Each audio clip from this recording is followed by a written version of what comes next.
Sunday morning. It's James from All Hail Internal Combustion. We're on project number 3 on the same weekend. We haven't finished any of them. The focus, my wife needed the car before we were done with it, so we didn't finish the rear pads and that. The Nissan we needed parts for. We'll show you the mangled up bolt. The slider bolt got seized in the caliper, and that took an hour to get out.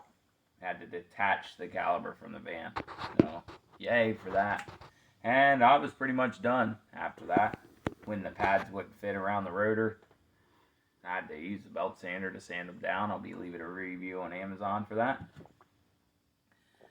Nissan also didn't give you any room to get the caliper off either, so, yay, that's a Nissan thing. They always do stupid crap like that. Anyway, now we're working on the Explorer. We have a blown out ball joint on this upper side. When the weight's sitting on the vehicle, this joint kicks this way.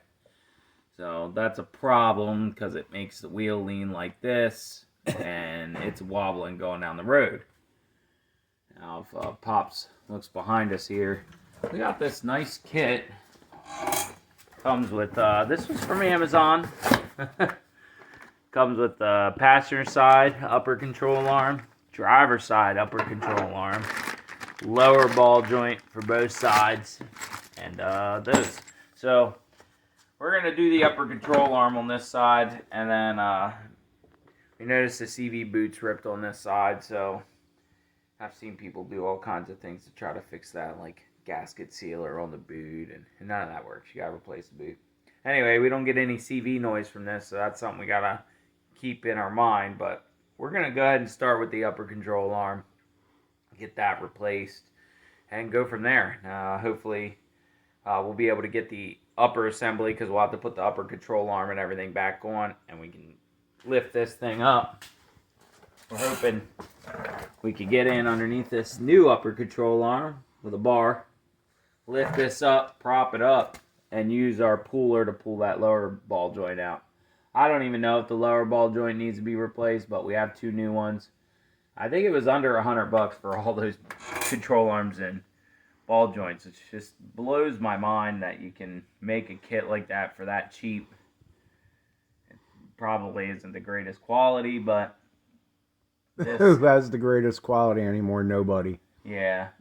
And, I stopped buying Moog ball joints and stuff like that because they're junk too. They didn't used to be, but after replacing a lower control arm in a vehicle, they were both Moog replacements. Guy spent about $75 on each control arm. Both bushings blew out in the back, and the ball joint was blown out within 6 months. So I don't know what quality is anymore. Plus, this thing, although it's a pretty straight vehicle, the wonderful overhead cam 4.0 they put in these things it's a good motor, but the timing chain in the back of the motor was a really stupid idea for it. That was just, Jesus, I think sometimes Ford, they would get together when they were designing cars, and one guy would be like, hey, I brought some methamphetamines with me today, and everybody just sat around and thought about all the stupidest things to do on vehicles. But well, this was the 90s. It was probably still crack at that time. Yeah, could have been. I'm not really sure why you'd put timing chains in the back of a motor where you can't service them. Lifetime, I guess, is what they think. Why would you put timing chains in front and back, Anyway, you could have just left the cam right in the middle of the motor where it's always been and never had any issues. Yeah, especially since there's a dummy shaft in this thing. Yeah, and it's not like it makes a whole lot of extra horsepower anyway. So let's quit bitching about the Ford parts. Hopefully Pops can edit that out. And we'll, Oh, no, I won't. We'll get started on this. So this is a torsion bar suspension. As you can notice that there's no spring here. Just a shock. And this is spring steel here. It ties into the frame back there and is actually loaded with torque and tied into the A-arm, and the torque of the spring steel is what gives this its up and down spring. It's actually a really good rugged way to create suspension, and torsion bars don't wear out, not to my knowledge anyway. The bushings might wear out, but the actual rod itself doesn't wear out. Springs do, however, wear out. So, and usually torsion bars are adjustable too, where you can get an adjustment kit for your torsion bar. But, you know, you Chrysler guys know all about this crap because it came in most of your cars. And Chevy started doing it too. Yeah. Ford pretty much put it in all their small trucks, SUVs, especially in this era. It was a big thing in these. So, this is, I've said it before, but this is a Ford Ranger with an SUV body on it. It is the exact same frame. You could pull this body off of this frame and put a Ford Ranger onto it. It's exactly the same. Can I have a Ford Ranger done? Well, and you know what? I'll give this Explorer one thing. My wife wants a new car and wants to move away from using this. I don't think I'm getting rid of this. Me and my dad had kicked the idea around about 302 swapping it. I've also thought about just keeping it because it's a beast off-road, man. This thing, it goes anywhere. And I've had it when I first bought it for $600. I took it up into a friend's woods up above his house. I had it on trails that were half the size of this thing. It went over trees, and I mean, this thing's a beast off-road. And it didn't even have heavy-duty tires on it or anything. No off-road tires, just regular street tires like it has on it now. In the snow, this thing's it's a lot of fun. It's a lot of fun. Anyway, so I have some attachment to this vehicle. I hate the motor in it. I absolutely hate this 4.0. It's a piece of crap. I hate that it sits there and makes noise all the time because the timing chains are slapping. So, anyway, it's a Sunday morning. We're drinking coffee. We're relaxing. But we're going to get this job done. Hopefully we can get this one all the way done. I'm not a big fan of doing ball joints, can you tell? I love them. They're my favorite. Alright, well, it looks like we need a 17 millimeter. We'll get some tools together and get started on this thing and be back. Alright, so we evaluated that the upper control arm wasn't holding the suspension up. None of these are big enough. So, no big deal if we just take this upper control arm. I mean, you can see it's already... I took this bolt. It's the bolt and the nut that goes through here. Took that off. So, I'll get the pickle fork in here and take that off. Obviously need a pickle fork. And then, we're going to take these two upper bolts off, which they nicely gave you enough room to get in at. So, we still need to get some more tools. And some big wrenches, 21 and above. This was a 15 on both sides. So, let's pull this off and I'll show you how we evaluate it. Hey gang, you want to see what 50 bucks in bolts look like? Ridiculous. This is the factory adjustment that was in the Explorer on the upper control arm. And as you can see here, this is a square plate. So it was locked in here from the factory. Because you wouldn't be able to turn this, because when you turn it, you're trying to turn that square also.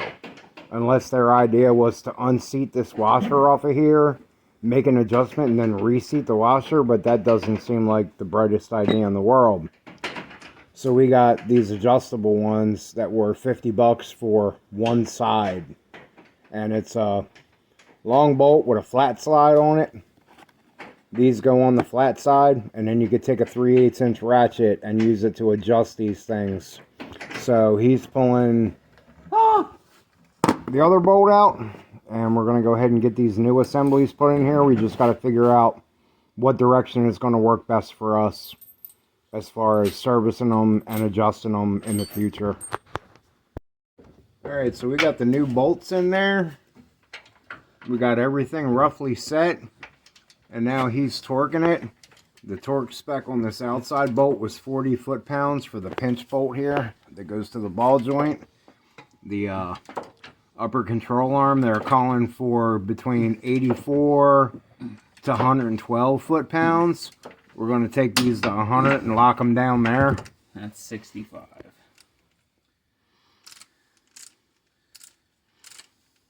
They don't give you much room to move in here, and we put the bolts in backwards from where they were from the factory so we could actually get to them to torque them down.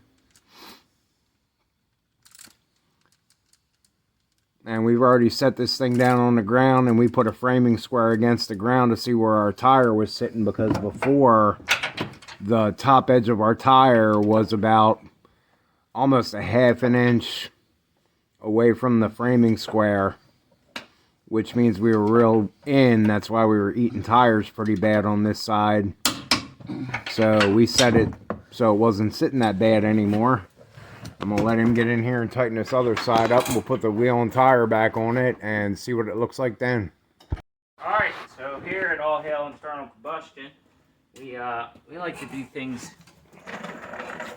on a budget. Now, how we check our alignment is we run a string line across the center of the tire back there, pull it nice and tight, and bring it in real slow until you make contact with the tire, and then you know you're within alignment. See how the string lines up nice on this side? That's nice right there. So this is nice in line with this tire. Now, without touching the steering wheel, we'll go to the other side and check that next. But first, let's get our framing square. Now, you want to be using a nice flat ground. This concrete's not the nicest, but it'll do. And you can see that we only have a small gap up here, which isn't bad at all. That could be an inconsistency in the floor. Before, this thing was leaned in about a ½ inch. There was a gap, so then we checked towards the back of the tire. Now you might be thinking, oh, well, why didn't you check it right at the center of the tire? The problem there is that you get a bulge from the tire right here from the weight sitting on it. So now I'll flip over to the other side and check the other side, because we have control arm and ball joint and everything else for that side. So we'll check it out and see if it's bad, or if it looks like it's out of adjustment. If it looks like it's nice and straight, we might swap the new control arm. We're actually probably just going to take this thing out and drive it and see how it feels. And if it feels good, we'll probably just throw the parts on the shelf and let it roll for a little while, you know. If it feels like it starts to shake again, we'll probably look into the ball joint. But something we found too is that when you wiggle the steering wheel, you can kind of hear a clunk clunk noise, but it doesn't move the tires, so that kind of tells me that there's something wore out from the steering column down to the box. So Or it could be an idler arm. Yeah, but also if this, we don't really know either. The control, this might be a rack and pinion. We're not 100% sure. Neither of us have got underneath. It's night. We just got done working on the Nissan. So it's James from All Hail Internal Combustion, finishing up our weekend projects on none of them that we finished. Yeah, and it's Monday. It's Monday, but now the Nissan's done, kinda. It still needs the rubber boots replaced on the other side, but it's drivable for now. And this is done, kinda, for now. And we'll get the Focus in here and do the rear brakes, and then we'll then we gotta do the hubs on the Honda. yeah, then we'll be pulling the Honda in. Now that's the one I'm actually looking forward to working on. So that'll be my reward, as I get to put parts into my favorite car. My favorite car at the moment that's on the road. But it'll be stay tuned. We'll have videos on that stuff. Hopefully this kind of stuff will help you guys if you're ever, that's what we, this might not be the most exciting content in the world. We're not blowing stuff up or running crap over and, Or buying a new car to park in our yard every week. Yeah, I mean, I guess if I had more disposable income, I probably would have bought that, what car did I just point out to you? That front-wheel drive Oldsmobile. Oh, yeah. Yeah, we forget the name of that one. It was a Tornado. Tornado, yeah, I seen a Tornado for $1,000. I had more. So make sure you like and subscribe so I can buy my pipe dreams on Facebook Marketplace.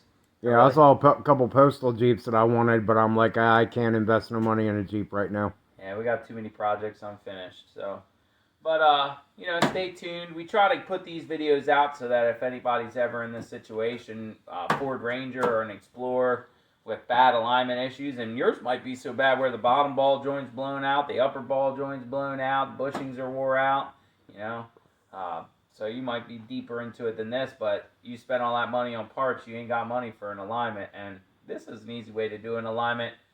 I haven't once taken any of my vehicles to an alignment shop, and all my stuff rides true and straight down the road. So I can let go of the wheel, and it just flies straight down the road. The Le Mans was set, and I drove that for years, and I could drive down the road no hands on the steering wheel on that thing, man. It would just cruise in a straight line. I think the truck got set at one point, or your truck. Anyway, we set all our vehicles just like this, and somebody will probably be like, yeah, it's not high tech, but I'll tell you what, this is probably how they used to do it back in the day. That's how I was taught to do it in a body shop, and we sent our stuff out to an alignment shop because the insurance required it and paid for it. But if the insurance wasn't paying for it, this is how we did it. It does work, it really does, as long as you have a fairly basic setup here. You know. And your rims and tires have to be the same size from front to back. You're not setting it like this using big and littles unless you break out the tape measure and do some measurements. That's just not a good idea. You should have all the exact same tire and rim on the vehicle.